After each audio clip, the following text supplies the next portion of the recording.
मेरा नाम अंजलि है। मैं पागल खाने के एक अस्पताल में नौकरी करती थी। अभी मुझे यहाँ पर काम करते हुए 1 महीना ही हुआ था। ये दिल्ली का बहुत ही फेमस पागल खाना था। ये पागल खाना अभी नया नया ही यहाँ पर बना था। इसके बावजूद भी ये अस्पताल बहुत जल्दी फेमस हो गया था और अस्पताल ने काफ़ी सारी दौलत और शोहरत भी कमा ली थी। इस पागल खाने में एक बात बहुत ही अजीब थी कि यहाँ पर सिर्फ लड़कियों या फिर औरतों का ही इलाज किया जाता था और वो भी उन औरतों की उम्र भी 40 साल के अंदर अंदर होती थी। उसके ऊपर की उम्र की औरतों को यहाँ पर इलाज करने से मना कर दिया जाता था। इस पागल खाने में हर धर्म की औरतें आती थीं और कुछ गरीब औरतों का इलाज तो यहाँ पर मुफ्त में भी किया जाता था। इसीलिए तो ज़्यादातर लोग दूसरे अस्पतालों के पागल खाने में जाने की बजाय अपनी बहू बेटियों का दिमागी इलाज इस अस्पताल में करवाने के लिए ज़्यादा अहमियत देते थे और यहाँ पर मरीज़ों का बहुत ज़्यादा ख्याल भी रखा जाता था। इस अस्पताल में स्टाफ के लिए सिर्फ जवान लड़कियों को ही रखा गया था। यहाँ पर मर्दों का कोई काम नहीं था, बस बाहर के कामों के लिए मर्द थे। यहाँ पर स्टाफ की सारी लड़कियों को अलग अलग ड्यूटी थी जो हर हफ्ते में चेंज कर दी जाती थी। शुरू में मेरी ड्यूटी इस पागल खाने के कमरों की सफाई करने के लिए रखी गई थी। मुझे हर कमरे में जाकर वहाँ पर झाड़ू लगाना होता था।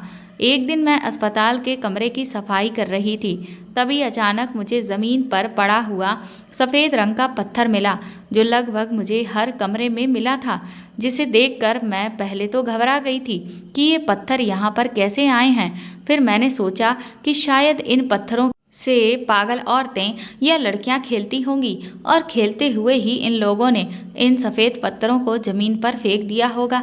इसलिए मैंने इन सारे पत्थरों को इकट्ठा किया और फिर इन सारे सफ़ेद पत्थरों को एक थैली में बांधकर डस्टबिन में फेंक दिया था ताकि ये पागल औरतें इन पत्थरों से एक दूसरे को कोई नुकसान ना पहुंचा दें।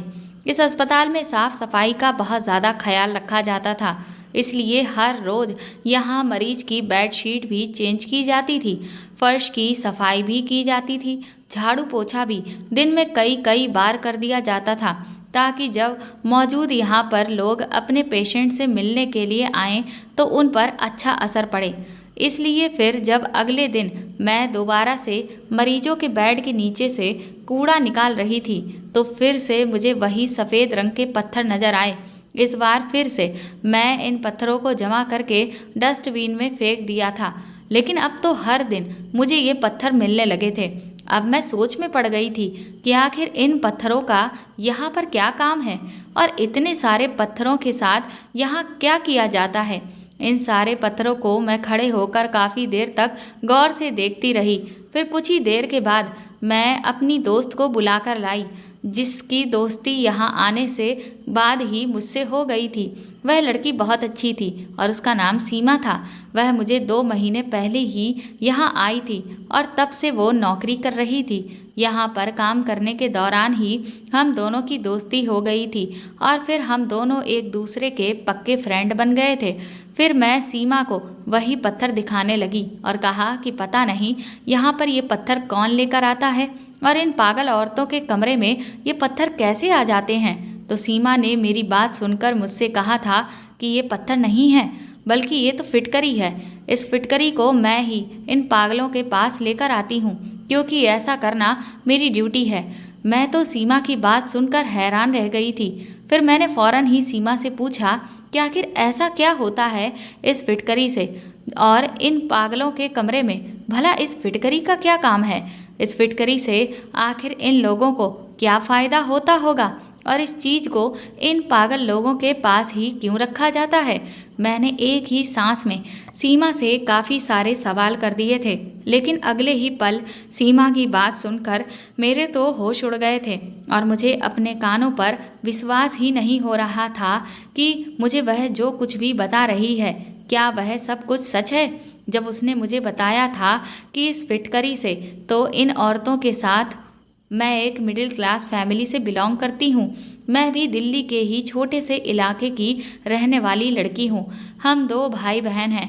मेरा भाई मुझसे छोटा है। मेरे पापा की मौत हुए अभी कुछ ही महीने हुए हैं।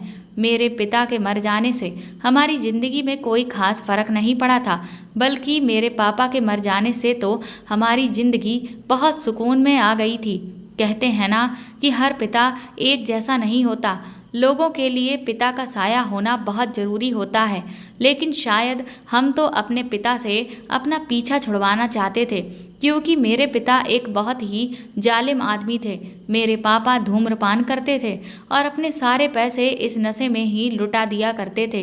वह नशा करने के साथ साथ जुआ भी खेलते थे। जब भी मेरे पापा नशा करते और जुआ खेल के हार जाते तो घर आकर हम दोनों भाई बहन के सामने मम्मी को बहुत ज़्यादा मारते थे, उन पर अत्याचार करते थे और मम्मी से कहते थे कि मुझे और भी पैसे दो, मैं जुआ हार गया हूँ।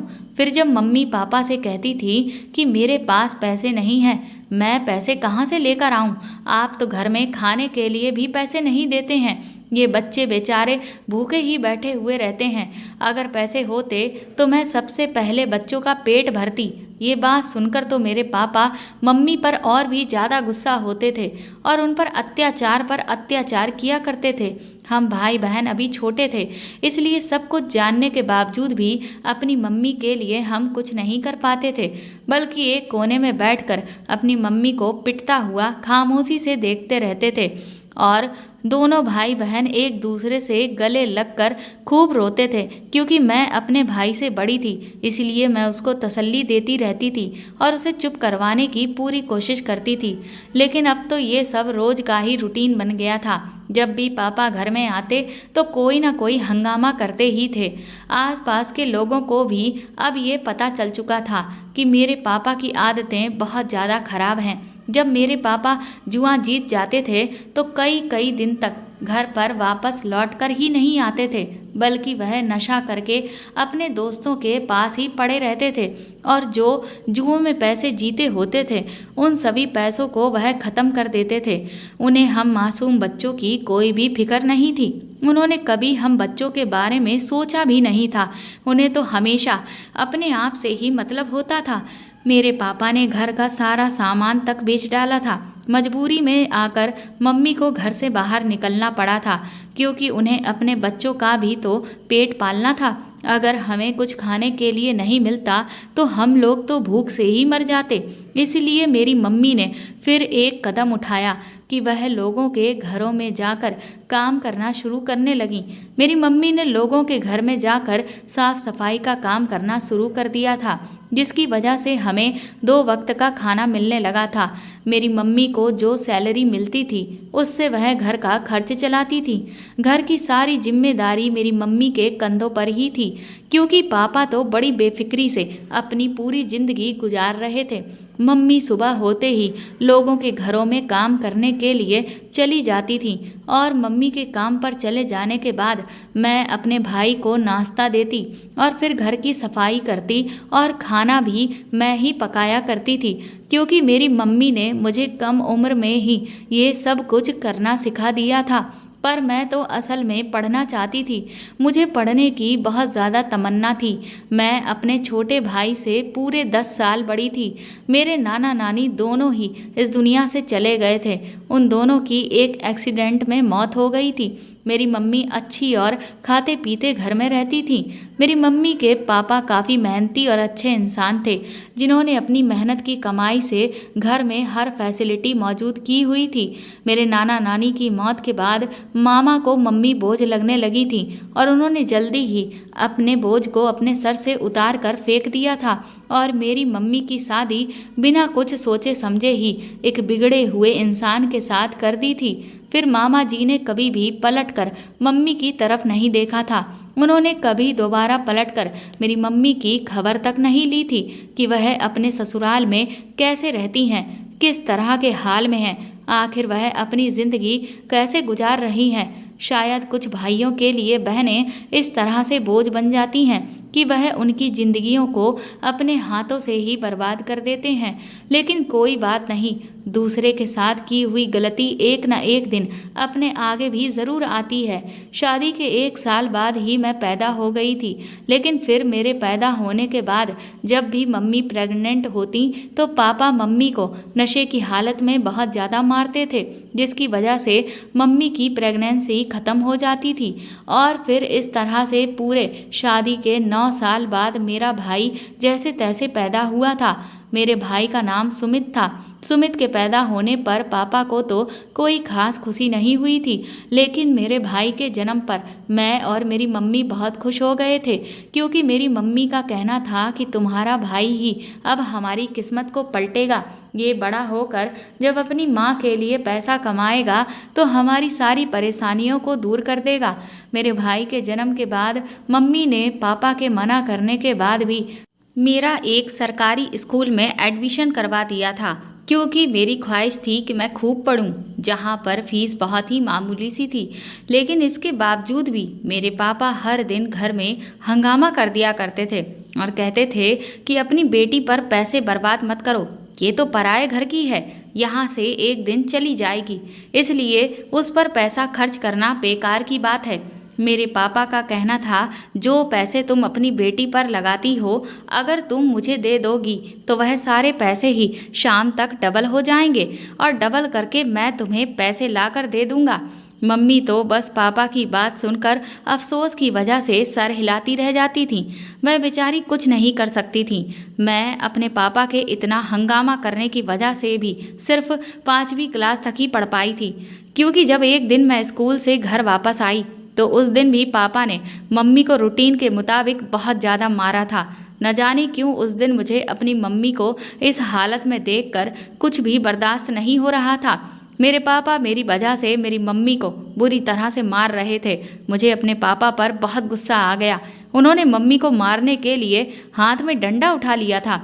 मैं जल्दी से पापा के सामने जाकर खड़ी हो गई और अपनी मम्मी के लिए स्टैंड लिया।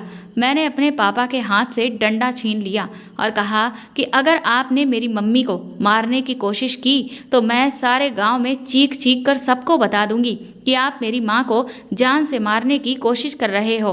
फिर उसके बाद सारे गांव वाले आपकी खूब बेइज्जती करेंगे और अगर फिर भी आप नहीं समझे तो मैं पुलिस में जाकर आपके खिलाफ रिपोर्ट लिखवाऊंगी, क्योंकि स्कूल में हमें जुल्म के खिलाफ आवाज़ उठाने के बारे में सिखाया जाता था। हमें स्कूल में बताया गया था कि जुल्म को खामोशी से मत सहो और उसको बर्दाश्त मत करो। अगर जुल्म हद से ज़्यादा बढ़ जाए तो तुम्हारे लिए उस पर आवाज़ उठाना बहुत ज़रूरी होता है। इसीलिए मैंने घूरती हुई नज़रों से पापा की तरफ देखते हुए उनसे ये सवाल किया था कि अब आखिर कब तक आप मेरी मम्मी को इस तरह से जानवरों की तरह पीटते रहोगे और हम खामोश होकर ये सब कुछ बर्दाश्त करते रहेंगे।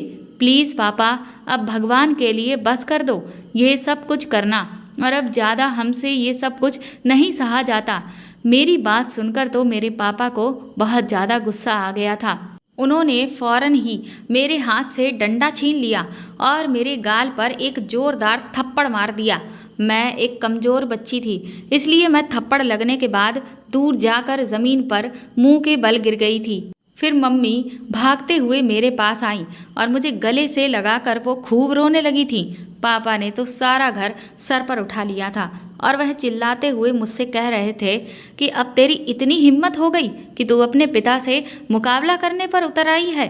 फिर पापा ने बैग में से मेरी सारी बुक्स को निकाला और उनको एक एक करके फाड़ कर आग लगा दिया। पापा एक बार फिर से मम्मी पर चिल्लाने लगे थे।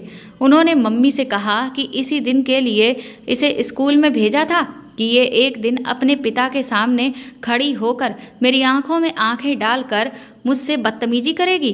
फिर पापा ने मम्मी से कहा कि देख अनीता, अब अगर मैंने इसे दोबारा स्कूल जाते हुए देख लिया ना तो तुझे उसी वक्त हाथ पकड़कर अपने घर से बाहर निकाल दूंगा और साथ में तेरे इन दोनों बच्चों को भी बाहर फेंक दूंगा। फिर तुम सबके सब बेसहारा हो जाओगे। सोच लेना। ये सब कहने के बाद मेरे पिता घर में नहीं रुके थे। वह तेजी से निकलकर घर से बाहर चले गए थे। पापा के जाते ही मम्मी ने नाराज़गी से मेरी तरफ देखते हुए मुझसे पूछा कि भला तुझे क्या ज़रूरत पड़ी हुई थी कि तू अपने पिता से इस तरीके से बात करे। मैं भी अपने आंसू साफ करते हुए मम्मी से कहने लगी कि मैंने कौन सा कोई गलत बात कह दी थी जो उनको इतना गुस्सा आ गया था। मैंने तो हालात से तंग आकर आपकी साइड लेकर ही ये बात कही थी। फिर मैंने मुंह बनाते हुए मम्मी से कहा कि अच्छा ही होता कि वह हमें घर से बाहर निकाल देते, कम से कम हमारी ज़िंदगी में भी थोड़ा बहुत सुकून तो आ जाता और हम सबको भी इस परेशानी भरी ज़िंदगी से छुटकारा मिल जाता। मेरी बात सुनकर मेरी मम्मी को तो बहुत गुस्सा आ गया और वह मुझसे कहने लगी कि खबरदार, जो दोबारा कभी भी तुमने ऐसी बात मजाक में अपने मुंह से निकाली, ऐसी बात कभी अब दोबारा मत कहना। तुम खुद ही दिमाग लगाकर ये बात सोचो कि अगर तुम्हारे पापा ने कोई भी ऐसा कदम उठा लिया तो फिर हम लोग कहाँ जाएंगे? हमारे सर पर एक ही तो छत है और तुम जानती भी हो कि हमारा इस दुनिया में अब कोई भी ठिकाना नहीं है। ये बस एक ही छत है और हम इससे भी अगर हाथ धो बैठे तो फिर हम लोग कहाँ जाएंगे? फिर तो हम सड़कों पर धक्के खाने के अलावा हमारे पास और कोई चारा भी नहीं होगा। पहले ही हम लोगों के लिए 2 वक्त की रोटी बड़ी मुश्किल से आ रही है, बड़ी मुश्किल से हम इन पैसों को कमा पा रहे हैं, फिर हम अपने रहने का इंतजाम भी कैसे करेंगे? मेरी मम्मी कहने लगी, वैसे भी इस जालिम दुनिया में एक मर्द के सहारे की हम लोगों को बहुत ज़रूरत होती है। मुझे मम्मी की बातों से कुछ भी समझ में नहीं आ रहा था, जबकि मैं तो यही समझती थी कि दुनिया बहुत जालिम है और जालिम तो मेरा पिता भी है। अपनी पत्नी और अपने बच्चों पर वह तरह तरह से अत्याचार करता है। उस दिन के बाद मैं कभी स्कूल गई नहीं थी। बस अब तो मेरी मम्मी मेरी शादी कर देना चाहती थी। मेरी मम्मी चाहती थी कि उनकी दोस्त के बेटे के साथ मेरी शादी हो जाए। मेरी मम्मी की दोस्त भी कुछ ज़्यादा अमीर नहीं थी। उनका एक इकलौता बेटा था और मेहनत मजदूरी करके वह भी अपना घर जैसे तैसे चला रही थी। मेरी मम्मी इस रिश्ते से बहुत खुश थी। घर के हालात देखकर मेरी मम्मी ने मेरी शादी जल्दी करने का फैसला कर लिया था, क्योंकि मम्मी को हमेशा बस एक ही डर लगा रहता था कि कहीं पापा किसी दिन जुए में अपनी बेटी को ही दांव पर ना लगा दें और अगर वह मुझे हार गए तो फिर ना जाने क्या होगा। इसीलिए मम्मी ने बिना देरी किए हुए अपनी सहेली से उनके बेटे के साथ मेरे रिश्ते की बात की थी। मेरी मम्मी की दोस्त ने कहा था कि तुम्हारी बेटी बहुत अच्छी है और बहुत सुंदर भी है। उन्हें इस रिश्ते से कोई भी ऐतराज़ नहीं था। वह खुश हो गई थी और उन्होंने कहा कि मैं भी यही चाहती हूँ कि जल्द से जल्द ये शादी हो जाए।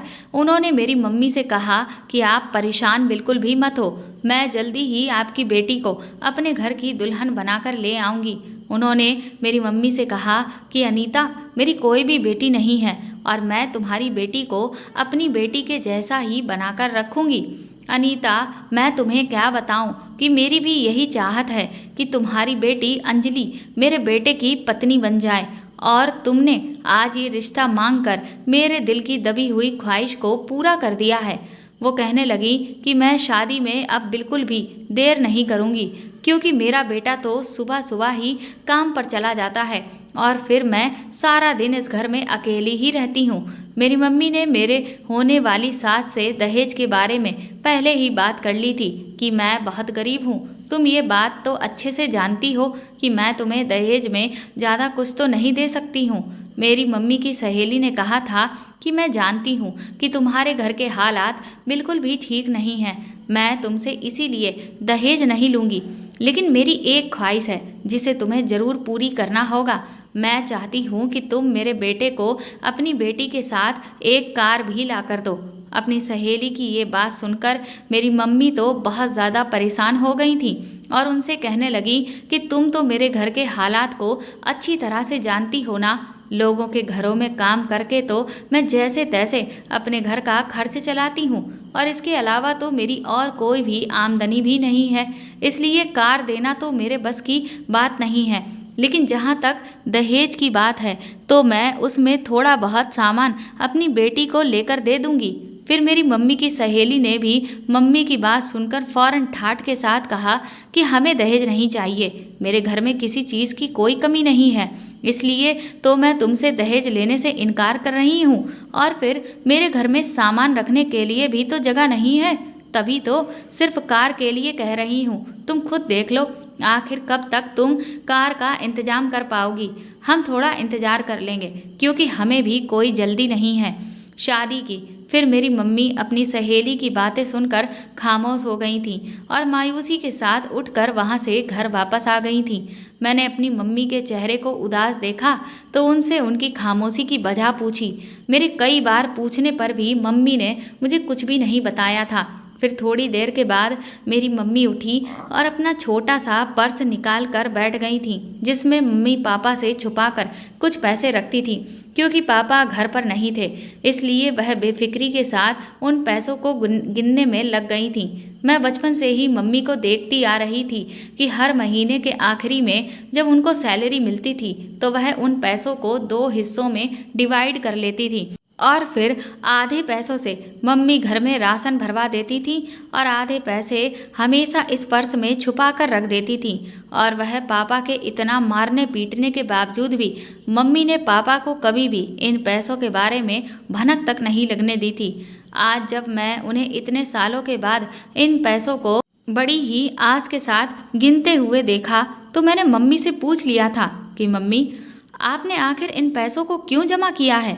तो मम्मी मुझे मुस्कुराकर देखने लगी और फिर उन्होंने मुझे बताया कि बेटी, मैं ये पैसे थोड़े थोड़ा करके तुम्हारी शादी के लिए जमा कर रही थी, ताकि जब भी तुम्हारी शादी हो तो ये पैसे हमारे कुछ काम आ सकें। लेकिन इन पैसों को गिनकर मम्मी बड़ी ही मायूस हो गई थी, क्योंकि ये पैसे तो इतने सालों में जमा करने के बावजूद भी सिर्फ 20,000 रुपये ही निकले थे। मैं मम्मी को इस तरह मायूस देखकर बहुत परेशान हो गई थी, तो इसीलिए मैंने मम्मी से प्यार जताते हुए पूछा, क्या हुआ है आपको मम्मी, आप मायूस क्यों हो गई हो? तो फिर मम्मी ने मुझे बताया कि बेटी, मैं आज तुम्हारे रिश्ते की बात करने अपनी सहेली के घर पर गई थी। उन्होंने रिश्ता तो पक्का कर दिया, लेकिन उन्होंने मुझसे कहा है कि उन्हें हमसे दहेज नहीं चाहिए, बस अपने बेटे के लिए एक बड़ी सी कार चाहिए। और आज इस महंगाई के दौर में मैं साइकिल खरीद कर नहीं दे सकती, तो फिर कार कहाँ से खरीद कर दूंगी, जबकि हमारे पास तो सिर्फ 20,000 रुपये ही हैं। इन पैसों में तो मैं तुम्हारी शादी भी नहीं कर सकती, जबकि ये रिश्ता बहुत अच्छा है।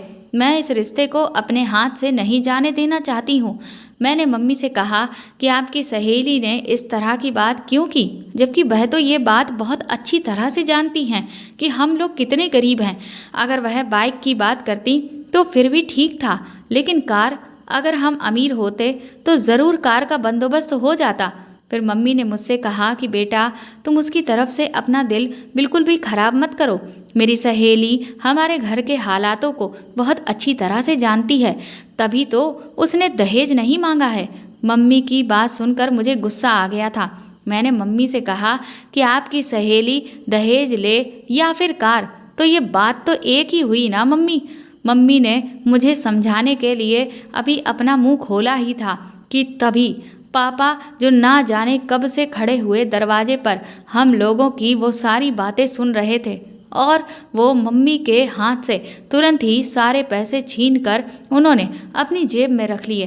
फिर मम्मी को बालों से पकड़कर उन्होंने मारना शुरू कर दिया और पागलों की तरह बस उन्हें मारते ही चले जा रहे थे। वो ये भी नहीं देख रहे थे कि उन्हें कहाँ पर चोट लग रही है और कहाँ नहीं लग रही है। वो बार बार मम्मी से यही कह रहे थे कि तूने मुझे धोखा दिया है, मैं तुझे कभी भी माफ़ नहीं करूँगा, तूने ये पैसे मुझसे क्यों छुपाए? और फिर मेरी तरफ इशारा करके कहने लगे कि इस मनहूस लड़की के लिए तूने मुझसे सारी उम्र झूठ बोला। मैं मम्मी को बचाने के लिए आगे बढ़ी ही थी कि पापा ने मुझे भी मारना पीटना शुरू कर दिया। मेरी मम्मी को बहुत ज़्यादा चोटें आई थीं। पापा ने मम्मी को एक तरफ धक्का दिया और खुद घर से बाहर जाने लगे थे। मम्मी ने भी हिम्मत नहीं हारी थी, बल्कि वो भी जल्दी से उठकर खड़ी हुई और उन्होंने पापा का रास्ता रोक लिया था। और फिर पापा पर वो बुरी तरह से चिल्लाने लगी कि निकालो मेरे पैसे, क्योंकि ये मेरे खून पसीने की कमाई है, ये तुम्हारी तरह जुए में जीते हुए पैसे नहीं हैं, मैं तुम्हें इनको लेकर नहीं जाने दूंगी। मैंने आज पहली बार अपनी मम्मी को पापा के ऊपर चिल्लाते हुए देखा था। लेकिन पापा किसी की भी परवाह किए बिना ही वह पैसे लेकर वहाँ से जा चुके थे। पापा के इस तरह से पैसे ले जाने पर मम्मी को बहुत ज़्यादा शौक लगा था और वह चक्कर खाकर ज़मीन पर गिर गई थी, क्योंकि ये पैसे मेरी मम्मी सालों से इकट्ठा कर रही थी और इन पैसों को मेरे पापा जुए में हारने के लिए ले गए थे। फिर मम्मी को इस हालत में देखकर मैं भी चिल्लाने लगी थी कि कोई हमारी मदद करने के लिए आ जाए, लेकिन कोई भी हमारी मदद करने के लिए नहीं आया था, बल्कि आस पड़ोस के लोग तो आकर खड़े हो गए थे और घेरा लगाकर वह लोग सिर्फ तमाशा देखकर वहां से कुछ देर बाद वापस चले गए थे। फिर मैं बड़ी ही मुश्किल से अपनी मम्मी को एक सरकारी अस्पताल में लेकर गई, क्योंकि किसी प्राइवेट अस्पताल में ले जाने के लिए मेरे पास बिल्कुल पैसे ही नहीं थे। डॉक्टर ने मम्मी का चेकअप किया। मम्मी को बहुत गहरा सदमा पहुंचा था, जिसकी वजह से उन्हें हार्ट अटैक हो गया था। डॉक्टर की ये बात सुनकर के तो मैं ज़मीन पर ही गिर गई थी और मैंने भी रोना धोना शुरू कर दिया था, क्योंकि बस एक मेरी मम्मी ही तो थी जो हम दोनों भाई बहन की परवाह करती थी, जबकि पापा ने तो आज तक कभी भी हमारी कोई जिम्मेदारी नहीं उठाई थी और वह भी अब बीमार हो गई थी। मम्मी के साथ साथ अब मुझे इस बात की फिक्र थी कि आखिर अब कौन हमारा सहारा बनेगा और हम लोग कहाँ से खाएंगे पिएंगे। डॉक्टर ने 2 दिन के बाद ही मेरी मम्मी को डिस्चार्ज कर दिया था। मैं अपनी मम्मी को लेकर वापस घर आ गई थी। अब मैं सारा दिन मम्मी के पास ही बैठी रहती थी और उनकी सेवा में लगी रहती थी। दिन रात मैं उनकी फिक्र में खूब आंसू बहाती रहती थी, क्योंकि घर का सारा राशन अब ख़त्म हो गया था और मेरा भाई भी भूख से तड़प रहा था। हम दोनों भाई बहन सारा दिन रोते रहते थे। 2 दिन तक तो पापा घर नहीं आए थे और ना ही उनकी कोई खबर थी कि वह कहाँ पर हैं और उन पैसों के साथ उन्होंने क्या किया। लेकिन फिर तीसरे ही दिन कुछ लोग पापा की लाश लेकर हमारे घर पर आए थे। उनके मुताबिक पापा के पास जो पैसे थे उनमें से आधे वह जुए में हार गए थे और बाकी जो बचे थे उन पैसों से मेरे पापा ने शराब पी ली थी। लेकिन वह शराब जहरीली निकली थी, जिसकी वजह से मेरे पापा के साथ साथ और भी दूसरे लोग अपनी ज़िंदगी से हाथ धो बैठे थे। पापा ने अपनी सारी ज़िंदगी हमारे साथ जो कुछ भी किया था उसको हम कभी भी भूल नहीं सकते थे। इसीलिए पापा के मर जाने से हम लोगों को कोई खास दुख भी नहीं हुआ था। लेकिन अब हमारे घर में भूखे रहने की नौबत आ गई थी, इसलिए मैंने नौकरी तलाश करना शुरू कर दिया था।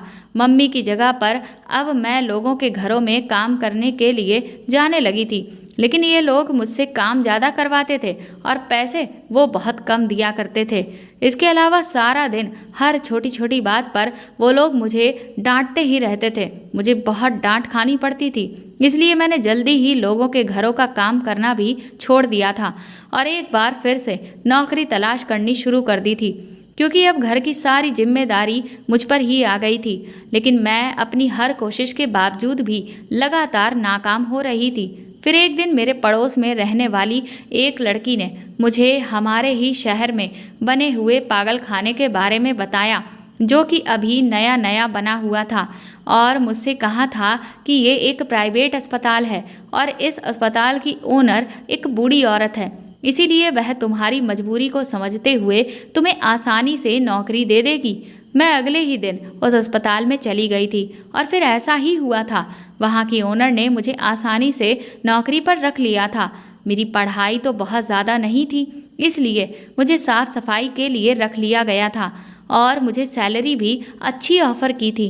मैंने इस नौकरी को अपने लिए बहुत लकी समझा और फ़ौरन इस नौकरी को एक्सेप्ट कर लिया। शुरू में तो मुझे अस्पताल में वहाँ के टॉयलेट बाथरूम साफ़ करने की ड्यूटी दी गई थी। फिर कुछ दिनों के बाद ही मेरी ड्यूटी चेंज कर दी गई। मुझे अस्पताल के जितने भी कमरे थे उन सभी कमरों में झाड़ू लगाने का काम दिया गया था। जिस दिन से मेरी ड्यूटी चेंज हुई थी उस दिन से लगातार मुझे पागल औरतों के कमरे से झाड़ू लगाते टाइम वो सफ़ेद रंग के पत्थर टाइप के जैसी कोई चीज़ मिल रही थी। तब मेरी फ्रेंड ने मुझे बताया कि ये फिटकरी है। मैंने उससे पूछा कि भला पागल खाने में फिटकरी का क्या काम, तो वह कहने लगी कि मुझे भी इस बात पर बहुत हैरत होती थी और इसीलिए एक दिन मैंने जो डॉक्टर इसको लेकर जाती थी उनके पीछे जाकर जब देखा तो मैंने उन्हें इस पर एक अजीब तरह का केमिकल लगाते हुए देखा। अपनी फ्रेंड के मुंह से ये बात सुनकर मेरी तो आंखें फटी की फटी रह गईं। मैंने कहा, आखिर कैसा केमिकल? तो वह कहने लगी कि जब मैं इसके बारे में पता करने लगी तो ये पाया कि ये केमिकल बड़ा ही खतरनाक होता है। इतना खतरनाक कि इससे जान भी जा सकती है और इसके इस्तेमाल से किसी के भी होश खो सकते हैं। लेकिन इस केमिकल के असर को कम करने के लिए ही इसे फिटकरी पर लगाया जाता है।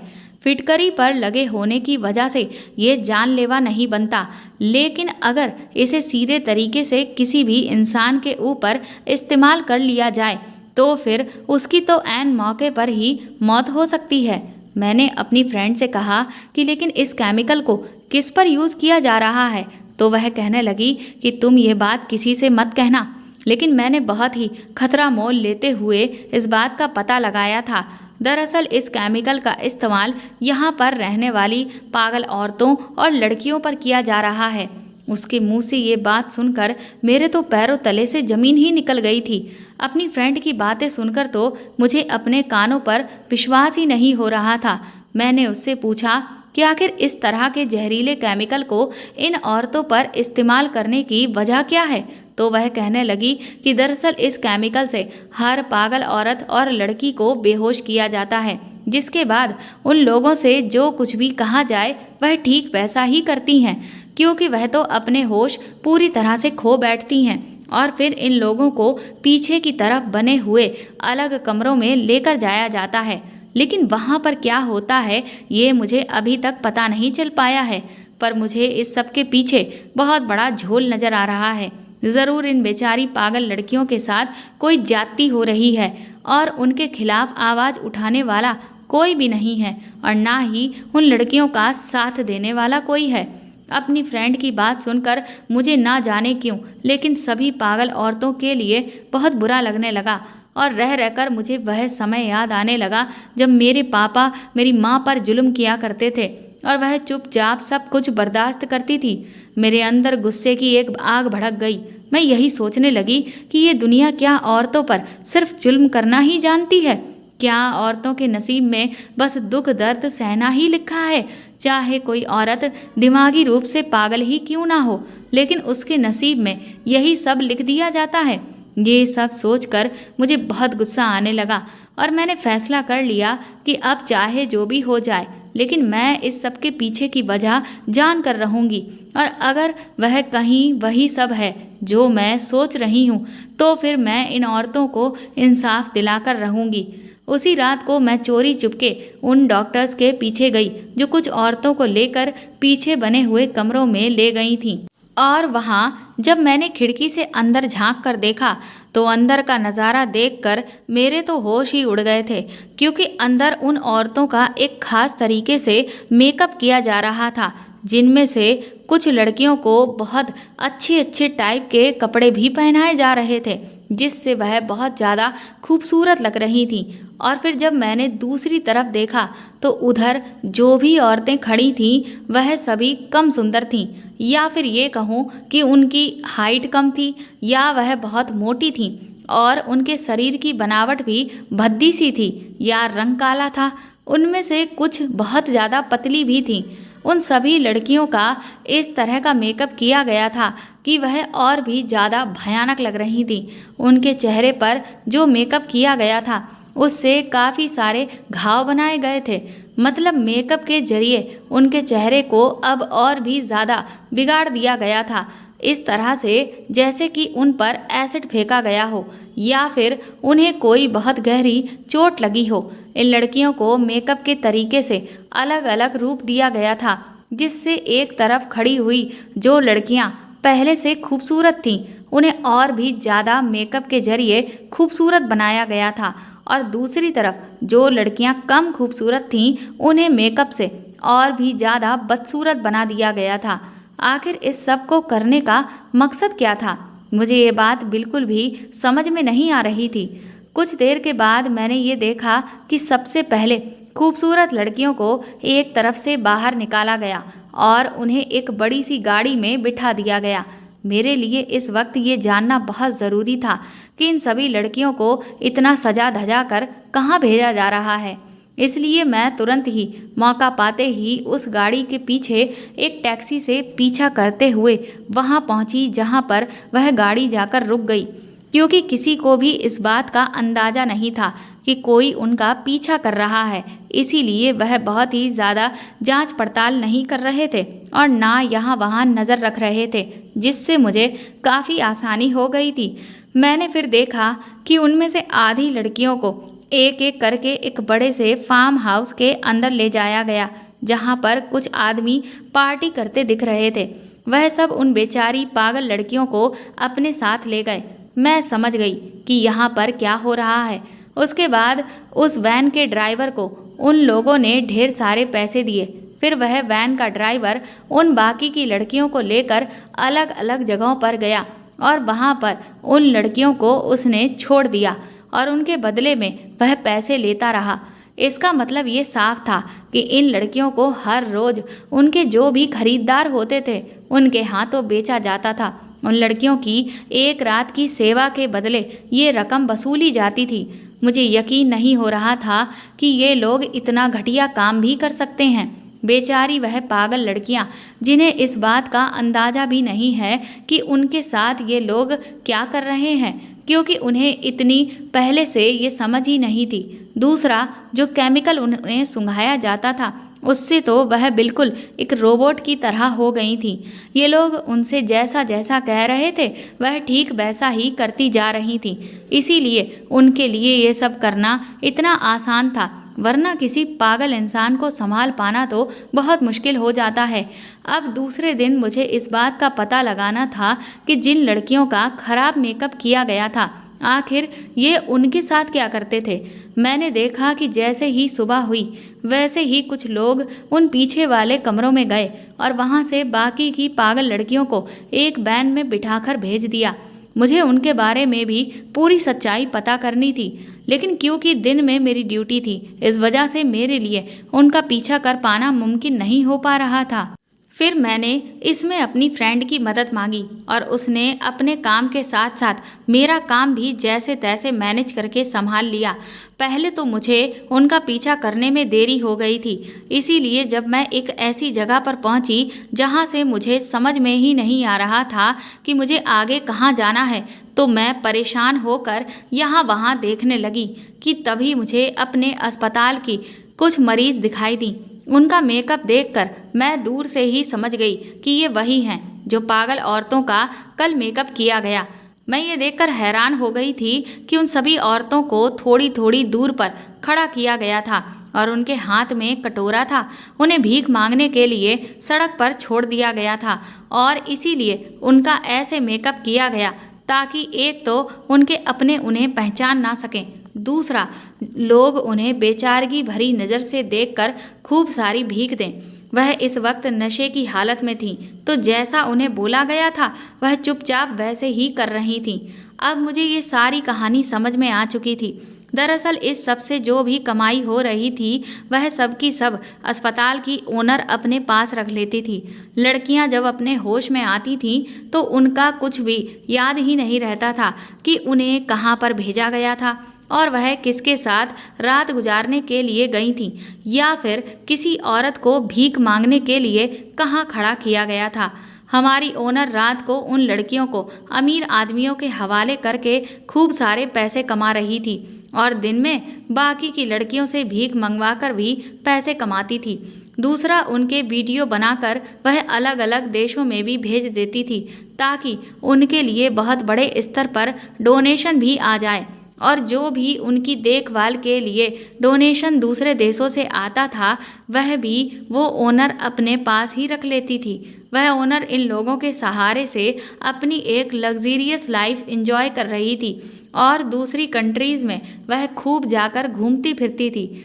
मैं जब ये पूरी सच्चाई जानी तो मैंने अपनी फ्रेंड को पूरी बात बताई, तो वह मेरी ये बात सुनकर हैरान रह गई थी। वह कहने लगी कि इन लोगों के घर वाले कितने भरोसे के साथ इन्हें यहाँ पर छोड़कर जाते हैं और ये मैडम कितनी बड़ी प्लानिंग के साथ इन सब का कैसे फ़ायदा उठा रही है। मैंने कहा, ये तो कुछ भी नहीं है। मैंने और भी बहुत कुछ इस सब के बारे में पता किया है। मेरी बात सुनकर मेरी फ्रेंड हैरान रह गई। मैंने कहा कि रात को मालिकों के पास भेजी जाने वाली लड़कियां अगर कभी पेट से भी हो जाती हैं तो उनकी प्रेगनेंसी को भी ये लोग यहीं अस्पताल में ख़त्म कर देते हैं। इसमें कोई एक दो लोग शामिल नहीं हैं, बल्कि ये एक पूरा ग्रुप है जो कि मिलकर ये सब कुछ कर रहा है, सिर्फ और सिर्फ मैडम के कहने पर, क्योंकि सभी को अपना मुंह बंद करने के लिए और इस गलत काम को अच्छे तरीके से अंजाम देने के लिए इन सब को बहुत अच्छी खासी रकम भी दी जाती है। ये मैडम इन सब तरीकों से तो पैसे कमा ही रही है। दूसरा, इन पागल औरतों का जो यहाँ इलाज चलता है उसके लिए भी उनके घर वाले इस मैडम को पैसे देकर जाते हैं। इसका साफ मतलब ये है कि ये हर तरह से लाखों करोड़ों रुपए कमा रही है। मैंने कहा कि कहाँ तो मैं इस औरत को सीधी सादी और साफ दिल वाली समझती थी, लेकिन मुझे नहीं पता था कि ये औरत इतनी घटिया और बुरी हो सकती है। ऐसा तो शायद ये कोई भी सपने में सोच नहीं सकता। ये औरत बूढ़ी जरूर है, लेकिन ये हद से ज़्यादा चालाक है और इसने बड़ी ही होशियारी से इन सब का फ़ायदा उठाकर खूब सारा पैसा कमाया है और आगे भी ये ऐसा ही करती रहेगी। मेरी फ्रेंड कहने लगी कि तुमने वाकई बहुत ही जोखिम भरा काम किया है। तुमने इतना बड़ा खतरा मोल लेकर इस सारी सच्चाई का पता लगा लिया, लेकिन इस सब का फ़ायदा क्या, क्योंकि हम इन बड़े लोगों का कुछ भी नहीं बिगाड़ सकते। मैंने कहा कि नहीं, मैं ये सब बर्दाश्त नहीं करूँगी। मैं इतना सब कुछ इसलिए नहीं किया था ताकि मैं सारी सच्चाई जानने के बाद हाथ पर हाथ धर के बैठ जाऊं, बल्कि मैंने फैसला कर लिया है कि मैं इन सब के इन काले कारनामों का पर्दाफाश करके ही रहूँगी। मुझे हर हाल में इनके गोरख धंधे को ख़त्म करना है। मेरी फ्रेंड मुझसे कहने लगी कि तुम पागल मत बनो, इस बारे में किसी को भी मत बताना, वरना कहीं ऐसा ना हो कि तुम खुद ही इस सब में बुरी तरह से फंस जाओ, क्योंकि ये सब पैसे वाले लोग हैं और हम गरीब लोग हैं, हमारी कोई भी नहीं सुनेगा। मैंने कहा कि मुझे फंसने का कोई डर नहीं, मुझे बस सच्चाई सबके सामने लानी है। मैं जानती हूँ कि मैं खुद एक गरीब लड़की हूँ और यहाँ पर नौकरी करने के लिए आई हूँ, लेकिन मैं इन औरतों की ऐसी हालत नहीं देख सकती। इन औरतों के साथ बहुत बड़ा धोखा किया जा रहा है। इन बेचारियों को तो ये पता ही नहीं कि उनके साथ रात को क्या किया जाता है। मेरी फ्रेंड के मना करने के बावजूद भी मैं अगले ही दिन पुलिस के पास पहुँच गई और उन्हें सब कुछ बता दिया। इस सब का पता लगाने के दौरान मैंने उन लोगों के कुछ फ़ोटोज़ भी क्लिक किए थे और वो भी मैंने पुलिस को दिखा दिए, लेकिन पुलिस वाले कहने लगे कि उनके लिए इतने सबूत काफ़ी नहीं हैं, क्योंकि इन तस्वीरों में किसी का भी चेहरा बहुत ज़्यादा साफ नज़र नहीं आ रहा है। इसके लिए हमें ठोस सबूत चाहिए। मैंने पुलिस से कहा कि ठोस सबूतों को जुटाने में मैं आपकी हर तरह की मदद करने को तैयार हूँ। फिर मैंने उन्हें अपने दिमाग में तैयार पहले से ही एक प्लान बताया। मैंने उनसे कहा कि अगर हम इस प्लान के हिसाब से चलते हैं तो फिर जल्दी ही हम इन लोगों के खिलाफ सारे सबूत इकट्ठे कर लेंगे। इसके बाद पुलिस वालों ने अपनी ही एक लेडी कांस्टेबल को पागल बनाकर उस पागल खाने में भर्ती करने के लिए भेज दिया था। वह जो पुलिस कांस्टेबल थी वह बहुत ज़्यादा खूबसूरत थी। वह जानती थी कि कभी भी उन्हें फिटकरी बहाने से दी जा सकती है, क्योंकि सबको लगता था कि वह पागल है, लेकिन वह तो नॉर्मल थी। जब उन्हें रात के टाइम पर फिटकरी सूंघने के लिए दी जा रही थी, तब उन्होंने उससे पहले ही अपनी नाक में एक रुई का टुकड़ा दोनों तरफ रख लिया था। डॉक्टर को दिखाने के लिए उसने सांस लेने का दिखावा भी किया, लेकिन उन्होंने उस वक्त सांस भी नहीं ली ताकि किसी भी तरह की कोई गड़बड़ ना हो।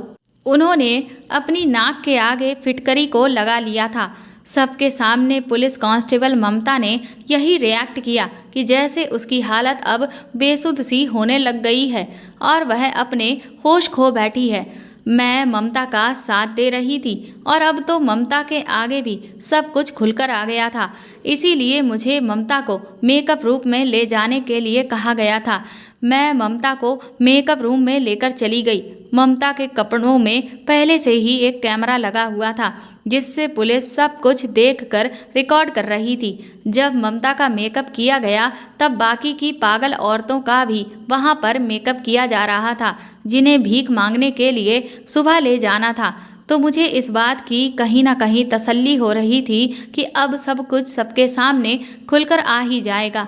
ममता पूरी तरह से तैयार हो गई थी और फिर उन्हें उस आदमी के हवाले भी कर दिया गया जिसने उन्हें खरीदा था। ममता को उस आदमी के घर जाने के लिए गाड़ी में बिठाकर जैसे ही उस आदमी के हवाले किया जा रहा था कि तभी इतनी देर में ही पुलिस आ गई और पुलिस की एक टीम ने उस आदमी को पकड़ लिया और फिर दूसरी टीम ने पूरे अस्पताल को चारों तरफ से घेर लिया था और वहां पर जितने भी लोग इस काम में शामिल थे उन सब को अरेस्ट कर लिया गया। मैडम तो उस टाइम अस्पताल में नहीं थी, वह अपने घर पर ही थी। पुलिस ने उन सब लोगों को अरेस्ट कर लिया। उसके बाद मैडम के घर पर भी छापा मारा गया और उनको सबूतों के साथ अरेस्ट कर लिया गया। मैडम के पास बहुत सारा काला धन भी निकला, वो सब भी पुलिस ने तुरंत ही जब्त कर लिया था। जब वहाँ के स्टाफ की खूब पिटाई की गई जो मैडम के साथ मिले हुए थे, तो उन्होंने सारी सच्चाई खुलकर बता दी। मैडम को पता ही नहीं चल सका कि उनकी सच्चाई किसने खोली है। सभी लोगों को अरेस्ट कर लिया गया और फिर धीरे धीरे ये बात सारे मीडिया में एकदम से फैल गई थी। रातों रात ये बात पूरे शहर में जंगल में आग की तरह फैली और पूरे शहर में अस्पताल बदनाम हो गया था और कोर्ट का फैसला आया कि अस्पताल को अब पूरी तरह से बंद कर दिया जाए।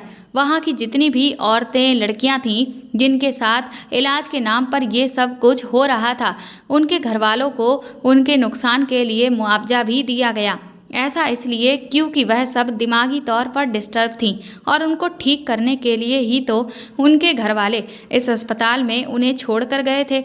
लेकिन यहाँ तो उनके साथ धोखा किया जा रहा था और घर वालों के पैसे काफ़ी हद तक अपने पेशेंट्स को ठीक करने की वजह से जाया हो चुके थे। यहाँ तक कि जब लोगों को ये बात पता चली कि ये सब कुछ मेरी वजह से हुआ है तो मेरा काफ़ी मीडिया वालों ने इंटरव्यू लिया।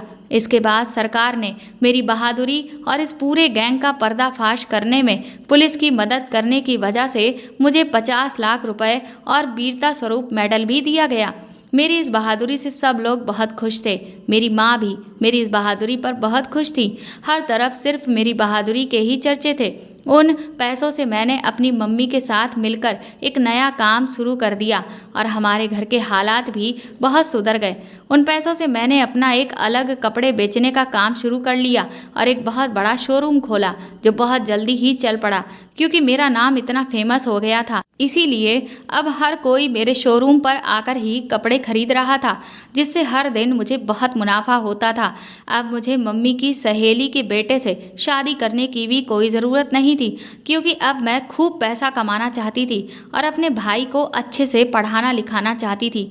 मेरी मम्मी की पूरी ज़िंदगी सिर्फ पैसों की तंगी और गरीबी में ही बीती थी, इसलिए अब मैं उनके लिए हर ऐशो आराम को जुटाना चाहती थी। इसलिए मेरी मम्मी ने उस रिश्ते से इनकार कर दिया। अब मैं अपनी मम्मी और भाई के साथ बहुत अच्छी ज़िंदगी गुजार रही हूँ।